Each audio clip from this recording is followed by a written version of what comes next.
जय शिव शक्ति। इस spiritual channel में आप सबका स्वागत है। हम जिस बुक को यहाँ ऑडियो वीडियो फॉर्म में सुन रहे हैं उसका नाम है जीवात्मा जगत के नियम, the laws of spirit world. यह बुक नेशनल अवार्ड द्वारा सम्मानित है। यह बुक ऑटो राइटिंग पर बेस्ड है और 2 दिवंगत बेटों की आत्माओं द्वारा उनकी माता से ऑटो राइटिंग की फॉर्म में लिखवाई गई है। यह एक आध्यात्मिक बुक है और किसी भी जाति धर्म से इसका कोई लेना देना नहीं है, इसलिए यह बुक हमारी स्पिरिचुअल ग्रोथ में सहायक है। बस चेतावनी ये है कि खुद से कभी भी ऑटो राइटिंग करने की चेष्टा ना करें, क्योंकि यह कला ईश्वर द्वारा किसी खास को दी जाती है और जानबूझकर ऐसा करना आपके लिए हानिकारक हो सकता है। चैनल को सब्सक्राइब करके, वीडियो को लाइक एंड शेयर करके आप इस आध्यात्मिक विकास की मुहिम में हमारी सहायता कर सकते हैं। साथ में बने रहिए।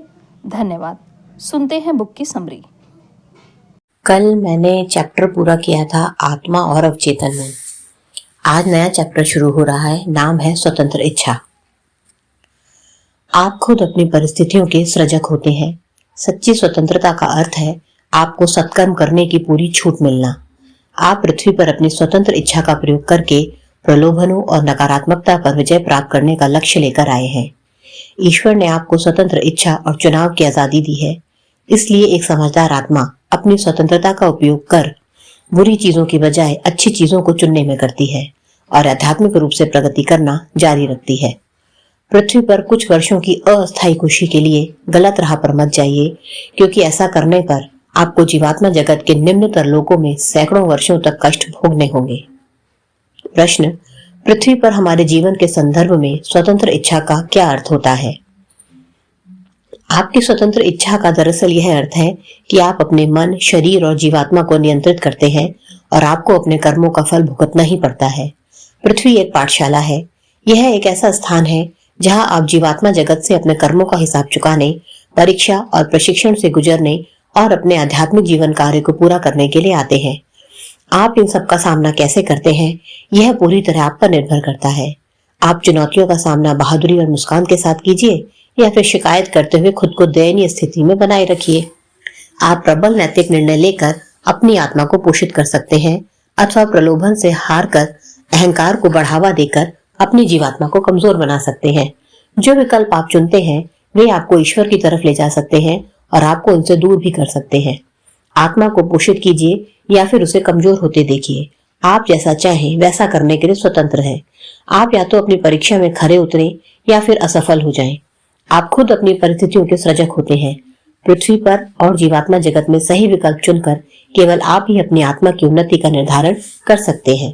जिस क्षण आत्मा पृथ्वी पर पुनर्जन्म लेने का फैसला करती है, उसी क्षण जीवात्मा जगत में ही स्वतंत्र इच्छा प्रभावी हो जाती है। पृथ्वी पर जीवन एक जोखिम है, लेकिन यह वह जोखिम है जिसे आपने चुना है। हमारा मकसद आपको डराना नहीं है, बल्कि हम धरती की आत्माओं को सतर्क करना चाहते हैं। आप अपने आप को नकारात्मक प्रभावों से जितना अधिक संचालित होने देंगे, आपके लिए आध्यात्मिक मार्ग पर बढ़ना उतना ही मुश्किल होगा। पृथ्वी पर नकारात्मक प्रभावों का अस्तित्व इसलिए है ताकि आप उनसे संघर्ष कर सकें। इस तरह आप अपनी आध्यात्मिक मांसपेशी को बल देते हैं। जब आप अपनी जीवात्मा को पोषित करने में असफल रहते हैं, तो आप भौतिक मन से काम कर रहे होते हैं और कमजोर नैतिक फैसले करते हैं। जीवन का एक कमजोर क्षण सारे जीवन पर भारी पड़ सकता है। गलत दिशा में उठाया हुआ एक कदम आपको सही रास्ते पर दोबारा लौटने में भारी कठिनाई पैदा कर सकता है। प्रलोभन के वशीभूत होकर रास्ते से भटक जाना बड़ा आसान है। कुछ ऐसे भी लोग हैं जिन्होंने ईश्वर और धर्म के नाम पर बड़े बड़े भयंकर कर्म किए हैं। ऐसी आत्माएं भी होती हैं जिन्होंने अपने ही परिवार को मुसीबत में डाला होता है और वे ऐसा करना जारी भी रखती हैं। ऐसी भी आत्माएं होती हैं जो बच्चों और बूढ़ों को यातनाएं देती हैं। ये आत्माएं निम्नतम लोकों से होती हैं और उनके लिए 2 मुख्य कारणों की वजह से आध्यात्मिक प्रगति करना कठिन होता है।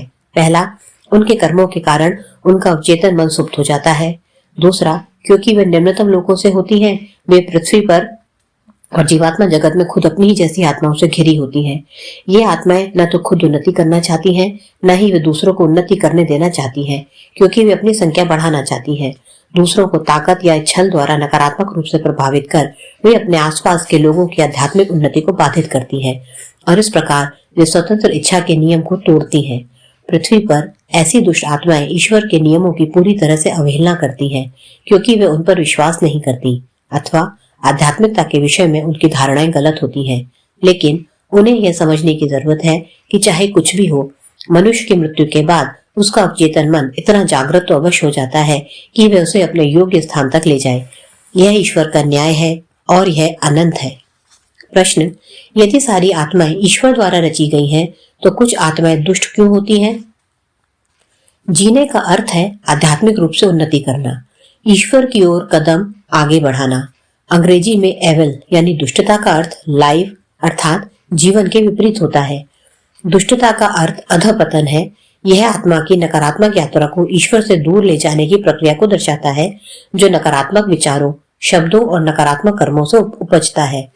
आत्मा अमर होती है और इसे कभी नष्ट नहीं किया जा सकता, लेकिन इसे भ्रष्ट जरूर किया जा सकता है। आप अपने अनैतिक फैसले करते हैं और पृथ्वी पर अपनी परीक्षाओं में असफल होते हैं, तो इस पर कालिमा पुत जाती है। आप अपने विचारों, शब्दों और कर्मों के योग के सिवा और क्या है? अपने कर्मों को आप अपनी आत्मा से कैसे अलग कर सकते हैं? आपके कर्मों के अनुसार आपकी आत्मा सक्षम या कमजोर होती है, इसलिए आप अपनी आत्मा को अपने कर्मों से अलग नहीं कर सकते। जब लोग गलत राह पर भटक जाते हैं, तब वे अपने कर्मों को सही ठहराते हैं, अथवा वे यह कहते हैं कि किसी दुर्बल क्षण के दौरान वे प्रलोभन में फंस गए थे। वे यह भी कह सकते हैं कि आप नहीं समझ पाएंगे कि मैं किस स्थिति से गुजरा हूँ, लेकिन परिस्थितियों को अनैतिक कर्मों के लिए बहाना नहीं बनाया जा सकता। आपको अपने सभी कर्मों की जिम्मेदारी लेनी ही होगी। आप वर्तमान में जीते हैं और खुद को अपने वास्तविक कर्मों से अलग नहीं कर सकते। लेकिन यदि आप इस वक्त गलत राह पर हैं, तो आप अपने अतीत को देखकर खुद से यह नहीं कह सकते कि आप कभी एक अच्छे आदमी हुआ करते थे। आप वर्तमान में जीते हैं और आपका मूल्यांकन आपके अपने अवचेतन मन द्वारा किया जाएगा। आपने पहले भी कर्म किए थे, अब भी कर रहे हैं, और आपका अस्तित्व आपकी सोच, वाणी और कर्मों के फलस्वरूप है। ऐसा कहा जाता है कि हर किसी की मदद करना हमारा धर्म है। लोगों की मदद करना अच्छी बात है, लेकिन आप सभी लोगों की मदद नहीं कर सकते, क्योंकि कुछ लोग संपूर्ण रूप से नकारात्मक होते हैं। आप सोच सकते हैं कि कोई नकारात्मक है या नहीं, यह तय करने वाले आप कौन होते हैं? ऐसा करना तो निर्णायकों का काम है। ठीक है, आप निर्णायक न बने, लेकिन अपने विवेक का उपयोग करें। अंतर सरल है। जब आप विश्लेषण करते हैं कि कोई व्यक्ति अच्छा है या नहीं, तो यह निर्णय उन्हें नीचा दिखाने के श्रेष्ठ भाव के कारण नहीं, बल्कि सतर्कता के कारण है। सतर्कता एक ऐसा आध्यात्मिक सहज बोध है जो ईश्वर ने आपको अपनी जीवात्मा और आपके आसपास के लोगों की जीवात्माओं की रक्षा के लिए प्रदान किया है। नकारात्मक आत्माओं की मदद कर आप उन्हें बढ़ावा देते हैं, जिससे वे अपने बुरे कर्म जारी रखते हैं। आप उन्हें प्रोत्साहन देते हैं। ऐसा करने पर आपका आध्यात्मिक पतन होता है, क्योंकि आप यह नैतिक फैसला करने में असफल रहते हैं। किसी नकारात्मक आत्मा की मदद आपको केवल तभी करनी चाहिए जब वे अपने कर्मों के लिए पश्चाताप करे और सच्चे मन से सुधरना चाहे। इसके बाद यह आपका कर्तव्य है कि आप उसे नकारात्मक प्रभावों से बाहर निकालें और एक ऊंचे स्तर तक पहुंचने में उसकी मदद करें। सही परख करना सत्य की पहचान है, किंतु आलोचना करना अहंकार की पहचान है। पृथ्वी पर आपके फैसले जीवात्मा जगत में आपके घर की नींव तैयार करते हैं।